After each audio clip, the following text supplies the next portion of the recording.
Assalamualaikum warahmatullahi wabarakatuh.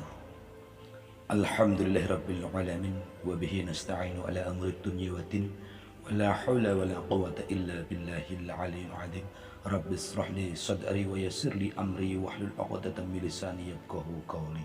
Amma ba'du. A'udzu billahi syami'il 'alim minasy syaithanir rajim. A'udzu bikalimatillahi tammati min syarri ma khalaq. Bismillahilladzi la yadhurru ma'a ismihi syai'un fil ardi wala fis sama'i wa huwas samiul 'alim. Barakallah.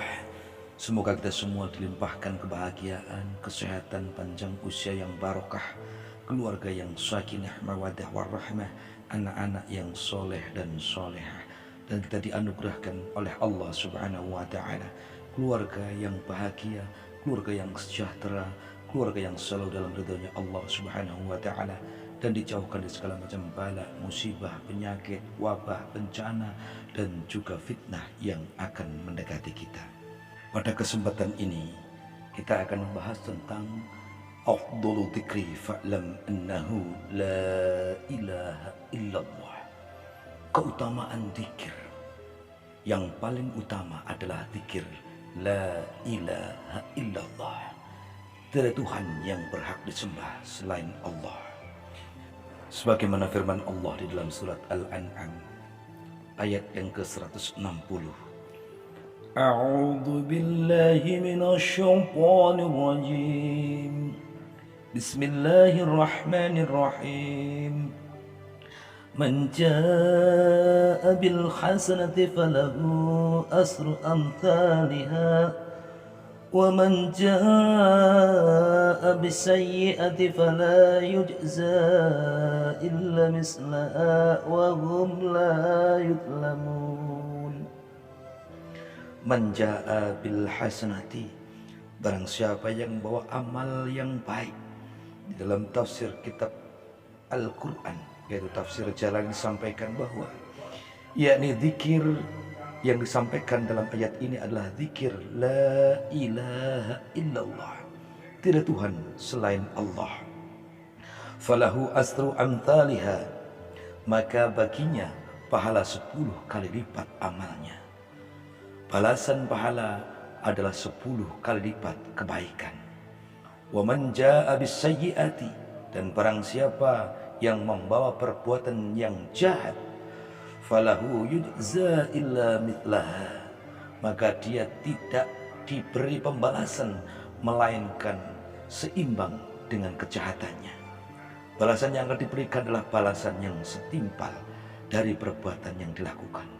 Wahum la yudlamun, sedangkan mereka sedikit pun tidak dianiaya atau dirugikan, dikurangi sesuatu dari pembalasan yang sebenarnya.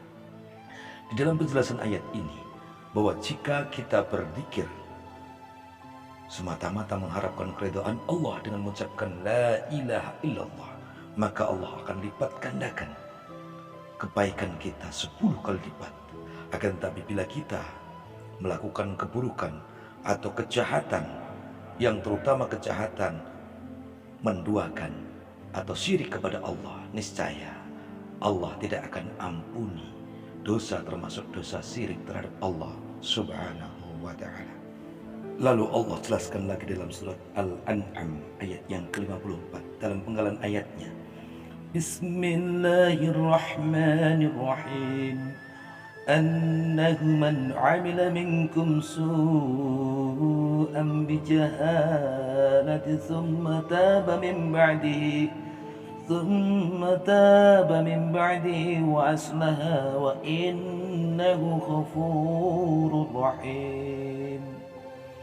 Bahwasanya barang siapa yang berbuat kejahatan di antara kamu lantaran kejahilannya pada waktu itu, summa taba, kemudian ia bertobat, mim ba'dihi, setelah itu, wa aslaha, dan mengadakan perbaikan terhadap amal-amal ibadahnya, fa innahu ghafurur rahim, maka sesungguhnya ia, Allah, Maha Pengampun dan Maha Penyayang.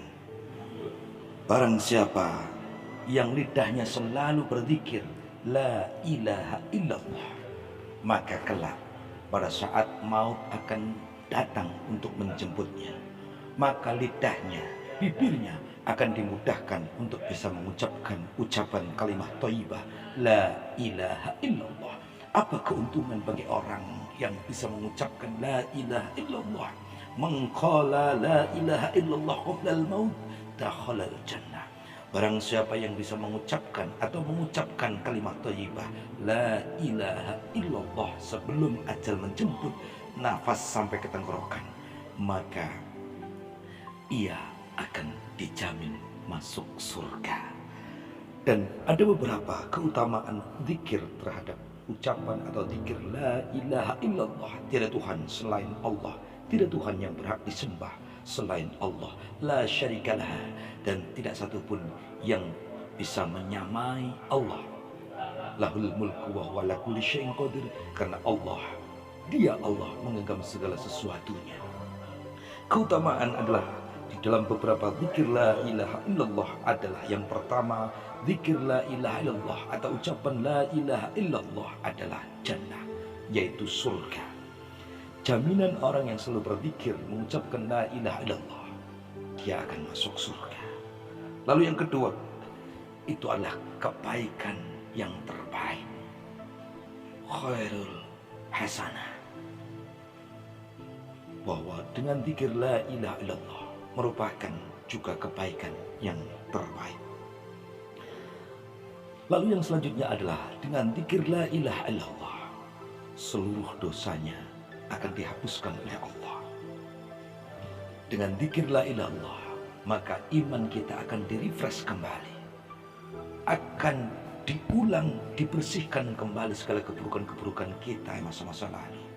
Dengan kita berzikir la ilaha illallah maka iman kita selalu baru, iman kita selalu baik, dan hati kita selalu dekat dengan Allah dan hanya takut dan taat kepada Allah Subhanahu wa ta'ala. Lalu zikir yang selanjutnya, zikir la ilaha illallah, adalah memastikan adanya kesempurnaan hidup, baik itu hidup di dunia maupun hidup di akhirat. Lalu dengan zikir la ilaha illallah maka Allah akan mengangkat hijab langsung kepada Allah, tanpa ada perantara, langsung kepada Allah. Zikir la ilaha illallah adalah merupakan keutamaan zikir itu sendiri. Afdhalu dzikri fa'lam annahu la ilaha illallah. Zikir yang paling utama adalah mengucapkan la ilaha illallah. Zikir la ilaha illallah merupakan pelindung dari segala sesuatu. Apa yang dimaukan segala sesuatu? Dari seluruh godaan setan, seluruh godaan nafsu kita. Bila kita selalu berzikir la ilaha illallah, maka Allah akan selamatkan kita. Dan zikir la ilaha illallah akan menyelamatkan kita dari siksa api neraka. Karena apa? Zikir la ilaha illallah adalah hasbunallah wa ni'mal wakil, ni'mal maula wa ni'man nasir. Zikir la ilallah merupakan pelindung, dan juga pelindung yang terbaik, juga penolong bagi kita kelak di yaumil kiamah. Dari setiap perlakuan kita, perkataan, perbuatan kita yang pernah kita lakukan, maka akan membentuk bintik-bintik hitam di dalam qalbu kita yang menutupi seluruh hati dan qalbu kita dengan sebuah tinta hitam yang menutupi kebaikan-kebaikan hati seseorang. Akan tetapi satu-satunya yang bisa menghancurkan bintik-bintik hitam yang menutupi qalbu kita hanya dengan ucapan la ilaha illallah, semata-mata mengharapkan keridhaan Allah, baik bibir, baik hati mengucapkan yang sama, semata-mata berzikir untuk mengharapkan keridhaannya. Lakukan ibadah, lakukan sholat, lakukan ibadah-ibadah yang lain yang diperintahkan oleh Allah Subhanahu wa ta'ala, semata-mata hanya untuk menggapai keridhaannya. Karena surga dipersiapkan oleh Allah bagi orang yang dikehendaki. Tentunya surga akan disiapkan bagi orang-orang yang ikhlas beribadah semata-mata karena takut dan takwa serta ikhlas beribadah kepada Allah Subhanahu wa taala. Sebagaimana pesan malaikat Jibril kepada baginda Rasulullah sallallahu alaihi wasallam, "Isma sita fa innaka mayyitun." Wahai Rasulullah, jika engkau ingin melakukan sesuatu, apa yang kau inginkan di bumi ini, lakukan sesukamu. Tapi ingat, setiap apa yang engkau lakukan akan dibatasi oleh kematian. Karena kematian akan datang pada setiap makhluk yang hidup. Kematian akan datang tanpa diketahui waktunya kapan kematian itu akan datang. Lalu pesan yang kedua malaikat Jibril sampaikan, "Wahbib masita fa innaka mufarraqun." Cintailah ya Rasulullah siapapun yang ingin engkau cintai. Tapi ingat, apapun yang engkau cintai, baik harta, benda, jabatan, keluarga seluruhnya, boleh engkau cintai, sesukamu engkau cintai. Akan tetapi ingat, apapun yang engkau cintai di bumi ini pasti akan berpisah denganmu.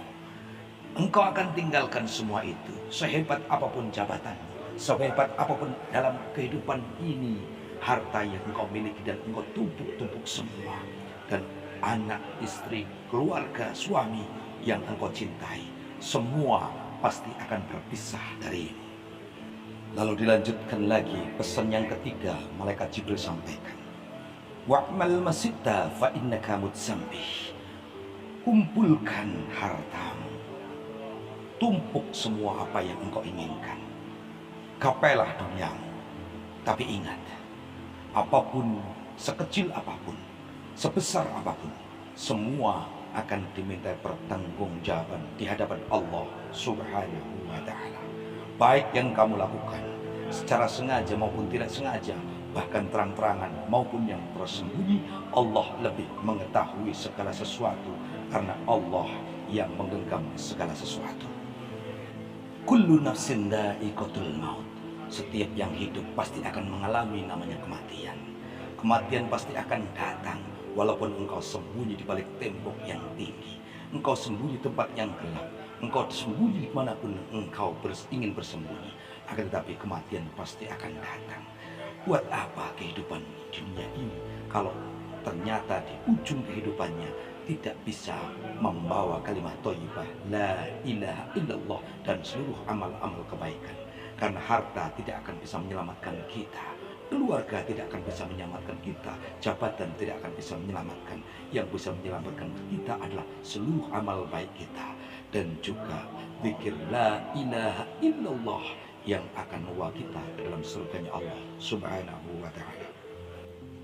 Sebagaimana Rasulullah sallallahu alaihi wasallam bersabda, barang siapa di waktu muda dia seorang yang ahli zikir la ilaha illallah dan ahli ibadah, maka bila dia tua dan dia dalam keadaan pikun di masa tua dan tidak bisa melakukan ibadah lagi, maka Allah akan ganjar baginya selama dia pikun, akan dicap sebagai ahli ibadah dan ahli la ilaha illallah.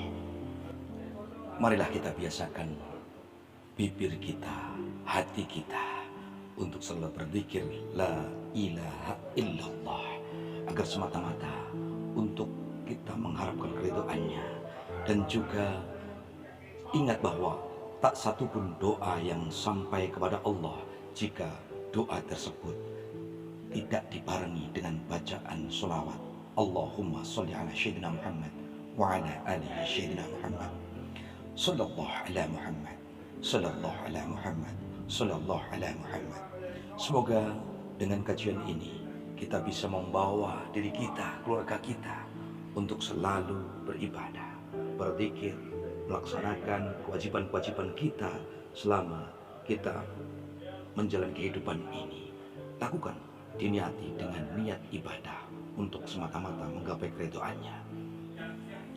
Dan marilah kita jadikan ibadah kita, sholat kita, puasa kita, ibadah-ibadah yang lain kita jadikan sebagai kebutuhan kita. Dan semoga seluruh dosa-dosa yang pernah kita lakukan dan dosa kedua orang tua kita diampuni oleh Allah Subhanahu wa taala. Dan kita semua, keluarga kita, bila sudah tiba ajalnya kita, insya Allah kita mohon sama Allah agar dimatikan dalam keadaan husnul khawatimah. Terima kasih. Akhir kalam. Assalamualaikum warahmatullahi wabarakatuh.